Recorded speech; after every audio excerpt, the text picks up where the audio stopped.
Hi, I'm Fred Everett. And I'm Lisa Everett. In this third session, we're going to talk about partnership in marriage. A partnership, as we know, is an association of two or more people who are trying to achieve certain goals. So, for example, in business, two or more people may come together to sell a product or provide a service in order to make money. In sports, a team works together in order to win games and, hopefully, at the end of the season, win a championship. Well, marriage is also a partnership, and many of the same qualities that make for a successful partnership in business or athletics will also make for a successful partnership in marriage. One of the qualities that makes for a successful partnership in business or athletics is communication. People need to understand what their role is, whether or not they are accomplishing their goals, and what they need to do in order to improve their performance. Well, we already talked about the importance of communication in marriage in the second session. So let's look at another quality in a successful partnership, creating a sense of unity and identity.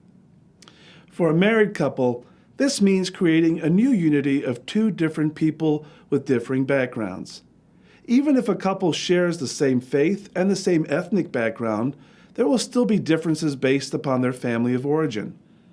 Sometimes an individual will go into marriage thinking that things will be done a certain way simply because this is how things were done in that person's family. Marriage sometimes requires stepping back and seeing how things can be done in a different way. These things can involve who will do certain tasks like cooking, cleaning, paying the bills, or maintaining the lawn. It can involve traditions like whether to go to midnight mass at Christmas or mass in the morning.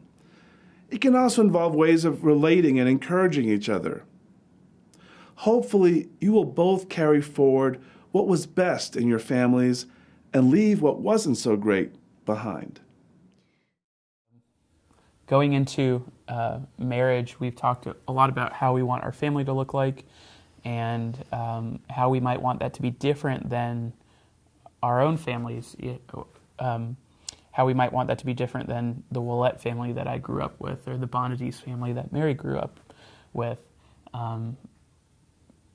So a lot of that involves a lot of reflection, a lot of dialogue, talking about what we see as the pros and cons that we have in our families and the good and the bad that each family has, because there's a lot of things that we've grown up with, both of us, that we want to take into our marriage, and that's just a part of having a family heritage and keeping a sense of tradition around. Tradition's a good thing, but then there's also parts in our aspects in our family that we might not want to have in our marriage, that we might feel would do more of a disservice or a harm to our marriage. I'm sure Mary can talk about some things in the Willett household that we would not want to have in our marriage, and I would fully echo and agree with that because we've talked about this quite a bit. Just one example off the top of my head is, with Mary's family, which is a much larger family than mine is. I come from a non-Catholic family, and it was just my brother and I, and my mom and my dad. But Mary's got several siblings, and they all are married and have kids, and a lot of the free time of the Bonadis house is at the grandparents' house. The kids love hanging out with the grandparents, and they're always kind of there together all the time. And I think that there's something good about that. That's an aspect of family that I missed out on growing up, and that's something that I've always wanted, was a time where family and siblings can get together frequently and spend time together. But I think we've also discussed and recognized that we don't want to spend every free time that we have over at the grandparents' house. We don't want to make our life centered and planted in another person's home. Mm-hmm. Because once we're married, what was our immediate family becomes our extended family. My mother, my father, my brother is going to be in some way extended family. Mary is now my immediate family member. Our children are our immediate family member. So we've recognized the priorities of, our family coming first, not denying or taking away from the family that we grew up with, but just having a sense of order and balance in that, which I think is important. This is a good place to mention the influence of in-laws. In many cases, this will not be a difficulty. However, sometimes parents can have very strong opinions about how things should be done and have some clear-cut expectations for you. This is not necessarily a bad thing. We can all benefit from the wisdom and experience of others. However, this is a problem when they do not respect your autonomy to make your own decisions as a couple. It could be something as simple as a mother who wants to help decorate the house and overplays her role. A home should really reflect the tastes of the married couple and be another sign of their new unity as husband and wife. The bottom line is that while a newly married couple should be open to and respectful of the opinions of their in-laws, in the end, they need to make their own decisions and to communicate this to them openly. But for instance, like I remember when we bought our first house last March, and we were excited to get in there and start painting and make it our own. I remember Madeline's mom calling with all of these ideas of what we were going to do for decorations, and she was going to come down and help decorate all of the upstairs, and kind of had to put the kibosh on that a little bit, which. Yeah. It's hard. It's hard to do, but I think it's crucial. And like I said, everyone in the end respects you more for that, I think. And it was a good experience learning that this is now my home and not my parents, and just that we're doing this together, not just that. I guess growing together through that experience of. Building a home, whether it's an apartment or a house or wherever you're living, you can still make it your own home by doing those types of things together. And Another important quality for successful partnerships is setting and sharing solid goals, as well as a commitment to excellence. Now, mentioning this idea of a commitment to excellence might sound strange when we say it with regard to partnership in marriage. Interestingly, it doesn't sound strange with regard to partnerships in business or athletics. To hear things like taking things to the next level or pushing ourselves a little harder sound normal in this context. The same should be true for marriage. Complacency can be just as much a roadblock in marriage as it can be in business or athletics. Imagine a sports star or a business leader saying that there is no more room for improvement and that the team or business is good enough. We would all recognize that such an attitude would eventually have very negative effects on performance. The same is true for marriage. What then is the excellence that a couple should be pursuing? What are the most important goals of marriage? Well, it's not the accumulation of material things or even helping each other reach career goals. The most important goal of marriage is actually improving the quality of the friendship that you share with each other and with God. In other words, a couple that is really thriving and succeeding will be able to say that they love each other more than they did 5 years before, or even more than when they were first married. That's a couple who is growing in love and friendship. The biggest winners here will not only be the couple themselves, but also the children who get to see what true love means, as well as society when they see what a faithful and abiding love looks like. Years ago, I had a couple of opportunities to sit in on a weekend program for married couples who were having serious difficulties. A few of them were already separated. Most of that weekend involved the testimony of married couples that had hit rock bottom and how they were able to rediscover their love. They helped the other couples to rediscover what had originally attracted them to their beloved. What struck me, though, when they shared about how their marriages had come apart, was that they all shared a common factor. At a certain point, all of these couples had stopped working on their marriage. They had decided that it was good enough, or that it simply wasn't going to get better. They didn't have an ongoing commitment to reaching excellence in their marriage. I'm convinced that that is half the ball game right there. If you both stay committed to building up your marriage so that you are able to love unselfishly and even sacrificially, then your chances of having a strong and joy-filled marriage will be very high. Yeah, a revelation that I had recently, I think, was how much I could bring my whole self to our family life and to the daily tasks of married and family rhythms that can be very draining. Similarly to the way that you would bring all of your gifts and talents to a job that you really love, I think I started to see it in those terms. Like, I have so much creativity and energy surrounding particular things that I love to do. How can I bring that to parenting and to our family life and make our home really the arena in which I exercise my greatest gifts, basically?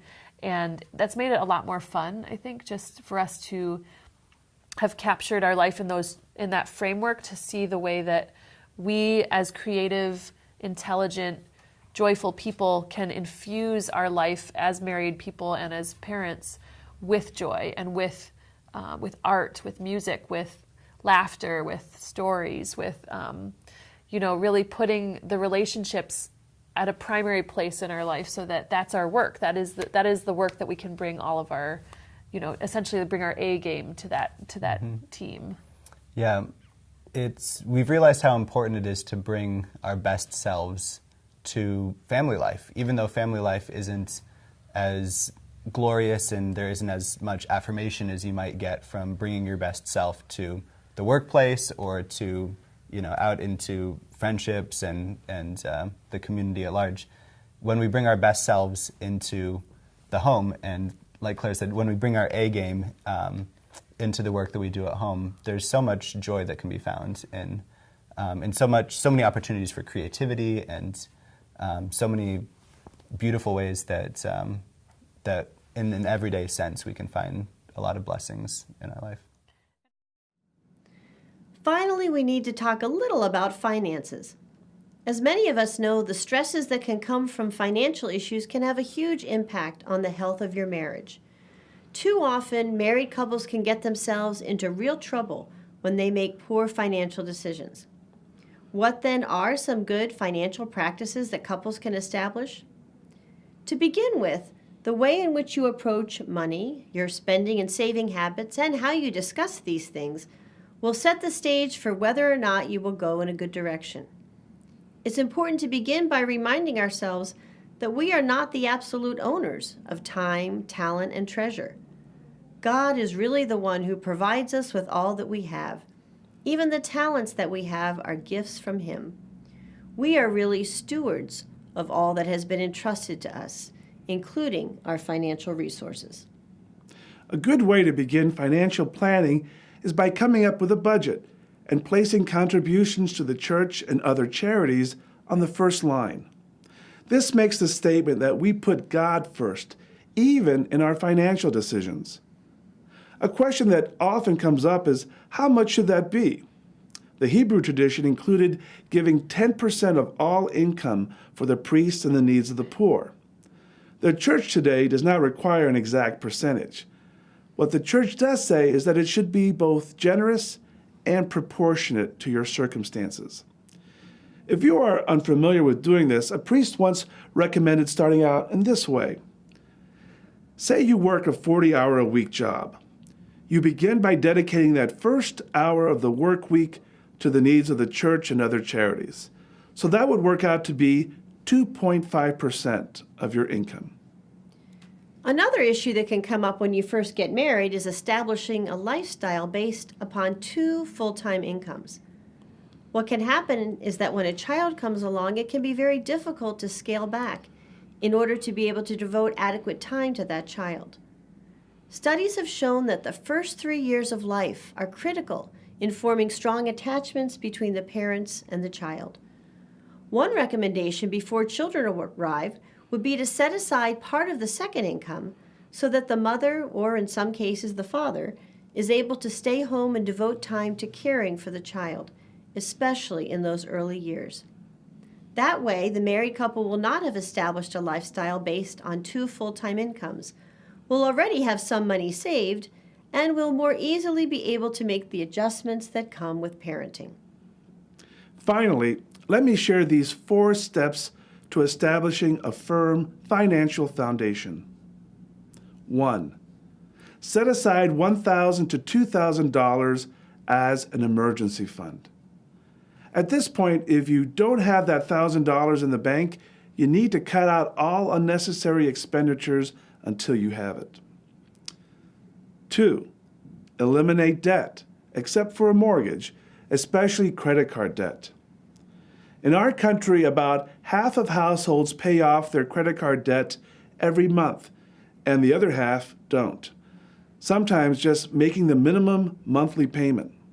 With the high interest rates that credit cards charge, it's easy to see which households are heading for disaster. If you find that you frequently can't make the full monthly payments, then it's time to get rid of those credit cards. 3. Set aside 3 to 6 months of expenses as a rainy day fund. This, of course, will come in handy in case of a prolonged illness or the loss of a job. 4. Save for large purchases and invest wisely. Anything that is over $100 in an expense, we always talk about before we spend it. And I think that that has been one of the things that has helped us a lot. That I mean, for us, over $100 would be a lot, and so if we're going to do something that would affect, the entire monthly expenditure in some way, then we talk about it. And if somebody really feels that something is important, or if something is financially getting away, there are some bills that she pays or some bills that I pay, we'll talk through it and say, I'll be struggling with this month. Can you help out, or what can we do about this? And so we'll talk through it and maybe figure out what we might not spend that month in order to get by. Mm-hmm. So we communicate a lot in terms of the finances, and I think that that is very important. And we always look at it in terms of it's all the same pot. And so, I don't say that I made this money and this is mine, or she made this money and this is hers, but it's all together. Mm-hmm. It's important to us that we take care of our needs first, and that we take care of our tithes as well. And we'd like to also leave a little room for giving, to someone who may approach us, whether it's a family of our church, or somebody may walk up to us, or we'll see someone on a corner or something. We have so much. Or one of the kids. Yeah, or one of the kids. We have so much that we kind of have, put aside, that if this happens, we're able to help. And if not, it kind of rolls over into the next month or what have you. And so God has blessed us. We've known struggle, financial struggle. Especially when our kids were in school. We had to, I tell people sometimes I was eating a lot of peanut butter sandwiches for lunch and dinner. But we've been blessed. And there are times when you understand that God brought people into your life to help you when you were struggling. And there are times when we need to give, even though it might not seem like the best thing to do at that time. We might say, well, if I were to approach this logically, maybe we shouldn't give this, or maybe we shouldn't help somebody through the struggle. But the right thing to do would be to help them. But we always talk about it. And if we feel like that God is calling us to help them, then we'll do the best that we can. We might not be able to help them with everything that they need, but we'll do what we can. And I think that when you give, God gives back. And I do believe that the times that we have given, God has blessed us in some way, and we think that's an important part of our relationship and stewardship as well. Yeah. Sometimes we'll get money from out of nowhere, and we're like, uh-oh, God's getting us ready for something. Yeah. Sure enough. So we say, okay, we came into some money, something's about to happen, we better hold on to it and figure out what it's going to be.